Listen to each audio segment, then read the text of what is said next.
Good evening everyone. Tonight we're here to talk to you about the current issue of whether New Zealand should adopt plain packaging of tobacco products. Plain packaging means the removal of anything that can appeal to the tobacco product. This means that tobacco would be sold in generic packets with all industry logos removed. There would be no brand imagery, no colours or decorative design features.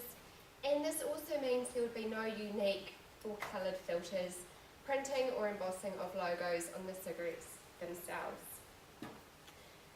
Why are we talking about this now?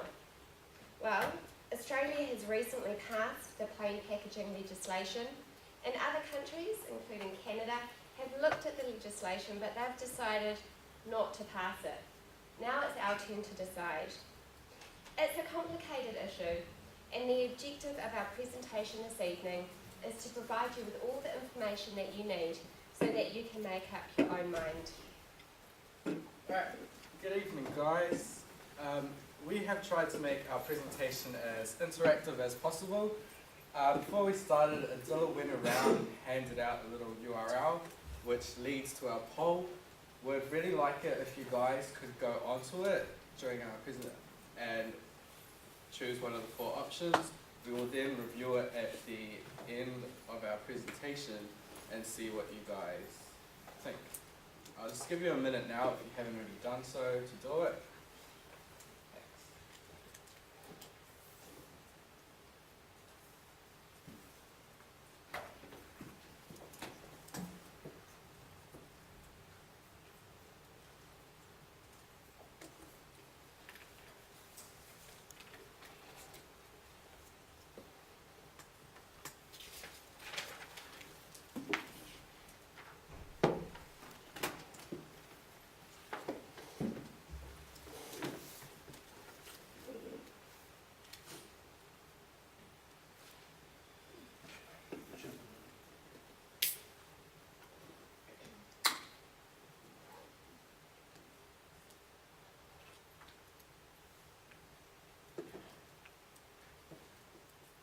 While you guys are doing that, I will carry on. My name is Vish and I will be speaking to you briefly about plain packaging.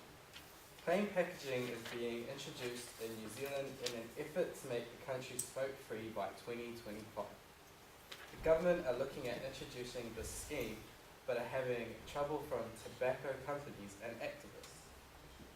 Tobacco companies are saying that their intellectual property is being robbed from them. Also, there is a lot of controversy in the media about this topic at the moment. There has been research in other countries to show that plain packaging can work. There has also been research showing that plain packaging does not have the intended result desired. The government believes that plain packaging will reduce the appeal and attractiveness of any tobacco products, especially amongst youth. The government also say that it is an important step in treating tobacco products as the harmful and addictive drug that they are. By removing colours and images, it increases the effectiveness of health warnings on the packages. Removing branding will strip away consumers' personal identity and connection with the product in an effort to get people to quit.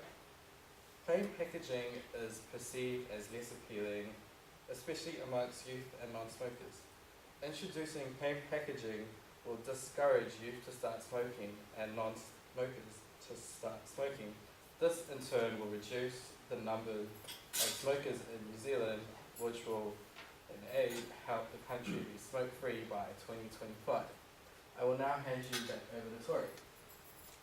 We're going to continue with the presentation by looking at a few videos. In the first one, we have an advert created by Plain Packs Aotearoa. In the video, we will see the future generation and their thoughts on packaging. Makes me feel. I might go to the beach with like the sand there. Someone's cough. Oh, it reminds me of drinking this medicine that's that colour. Remind me of lemons. So I always see these in the dairy because some lemons have the liquidy stuff that look exactly like this, and yeah, it reminds me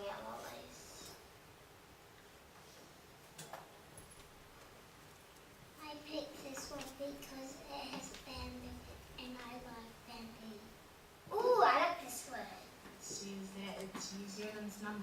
Well, it says the word freedom, so it's like he's free to smoke and stuff. It looks like you could just slide it out and eat it. Like if there was no picture, you'd probably think that it looks like the extra chewing gum. Looks pretty.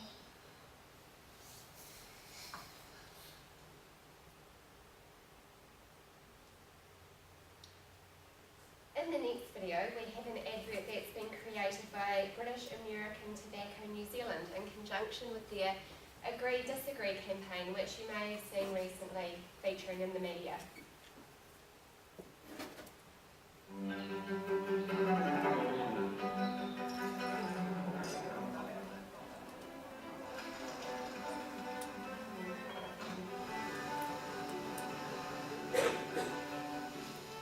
We agree that tobacco is harmful. We disagree with plain packaging because if New Zealand doesn't respect international brands, why should other countries respect ours? Find out more at agreedisagree.co.nz. Created by British American Tobacco New Zealand Limited. As you can see, it's a really interesting topic. I'd now like to introduce you to Danny, who's going to provide us with a real-life case study and present her personal opinion on plain packaging. Hey, I'm Danny, and as you know, I'm a student here at UniTech. I'm 18, almost 19, and I'm going to share with you my real-life story with cigarettes. I grew up around a family of smokers, and distinctly remember my first encounter with smoking cigarettes being when I was 4. I'd gotten cheeky with my mum and asked her for a puff, all adult-like. And she gave me what I call my earliest life lesson. She let me have a puff of her currently lit cigarette. I then proceeded to hack up my young lungs while my mum laughed and said, "I told you you wouldn't like it, you should never touch the stuff." From then on, I swore I would never touch tobacco products. You see, my mum wasn't a bad mum. In fact, she and everyone else in my family would tell me horror stories about what cigarettes would do to my insides. Fast forward 11 years, and I had started smoking regularly. My basis back then, as it remains now, is I walked into smoking well aware of the potential health risks. The choice to smoke was mine and mine alone, which is how I plan to approach any future plans to quit smoking. My personal opinion on the matter of the government moving to do plain packaging based on my background is that I believe it's a breach of an individual's right to choose, and that current moves to change this is more of a band-aid on a bigger social problem. Thanks for listening to my story. I will now pass you back to Tori, who will share her story with cigarette products. Hi, I'm Tori. I'm 29, and as you know, I'm a student here at UniTech. I've recently stopped smoking, and I'm going to share with you my real life story when it comes to smoking. I'd just like to ask you all a quick question. Who here would like an extra $25,000? Well, so would I. And based on conservative estimates from Smoke Free New Zealand, that's exactly what I would have in my pocket if I hadn't smoked the previous 10 years. As both of my parents smoked, I was exposed to smoking from quite an early age, but it wasn't until I was about 14 that I started smoking on a more regular basis. I remember watching a movie called Pulp Fiction, and the actress in the movie was absolutely beautiful. Her name was Uma Thurman, and she smoked the whole way throughout that movie. She smoked a brand called Marlboro, and I don't think it was a coincidence that that was the brand I chose when I started buying my own cigarettes. Sure enough, I became addicted to nicotine, and I continued to smoke right up until this year. As my social groups changed, so did my brand. Cigarette packets have often been described as mini billboards, and I absolutely agree with them. If one of my friends started smoking a different brand of cigarettes, it would be the first thing that I would notice. I recall being appalled when they banned smoking from restaurants and bars. But now I can't think of anything worse. And this was when I was smoking too. In my opinion, it's an example of how our society evolves, and I think that plain packaging is another example of that. If plain packaging can stop one person picking one up, then in my opinion, what's the harm? I wonder if I could go back in time those 10 years to my 19-year-old self and tell her that she's just puffed away a deposit on a house or a round-the-world trip. Well, I wonder how cool she would think it was then. I'm for plain packaging to support the goal of a smoke-free New Zealand by 2025. Thank you for listening. I'm now going to pass you on to Adila, who will talk to you a little bit about branding. How important do you think branding is? I believe branding plays a big role in marketing today. I have a little exercise here for you to make up your minds. So everyone,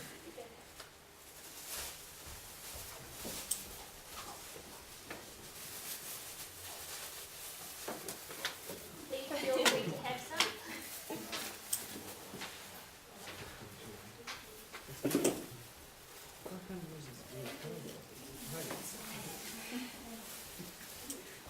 Try some.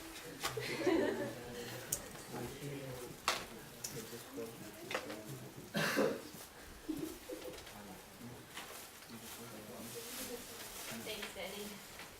So you can see it's in plain packaging. Obviously, you don't know who made that and where it's from, right? So, how do you feel about consuming something you don't know the content of, right? How do you feel without knowing, not the real price? Do you know how much to pay for it without knowing what it is?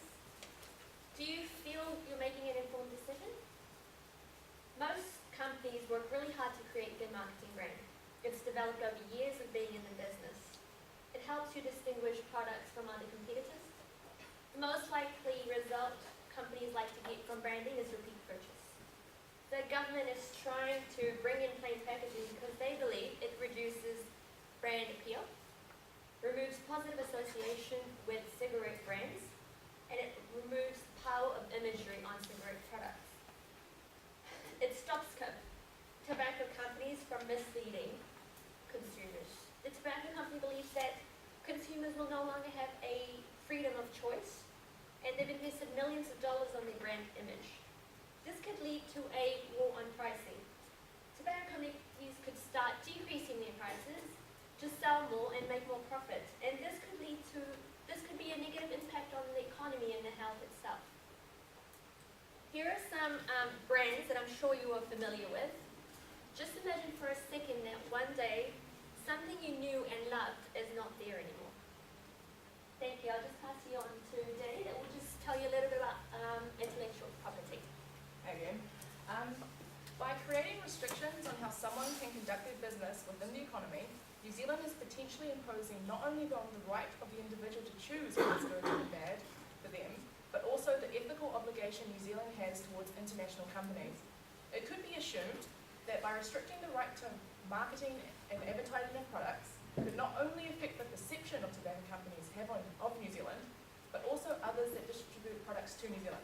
However, in regards to the World Trade Organization's International Agreement on Intellectual Property Rights, there is the fact that this law must allow for Convention Biological Diversity. This convention stipulates sustainable development, which encompasses aiming for a healthier nation. New Zealand has the ability to argue this fact if deciding to go ahead with plain packaging, as they are one of the 150 countries that signed this convention. The restriction of advertising and marketing can be seen as a constraint on trade and in turn a blemish against New Zealand's right to trade whilst weakening its trading credibility. However, biological diversity in terms of sustainability development allows for dispute of intellectual property rights, which credits the viability behind repackaging. Whether or not New Zealand chooses to go ahead with plain packaging of tobacco products, there are feasible arguments on both sides. For this scene, I will pass you back to Tori, who will conclude. We'd like to thank everyone for listening to our presentation this evening, and we hope that it has given you some information about the issue. If you'd like to reference our Prezi after the presentation, please feel free to come up and use the QR code that will link you straight through. And if you haven't already done so, please do take a moment to pop your opinion down on the poll. And I guess at the end of it, we'd really like to throw it out to you guys. So, what do you think on the issue? Do you agree? Or disagree? Thank you.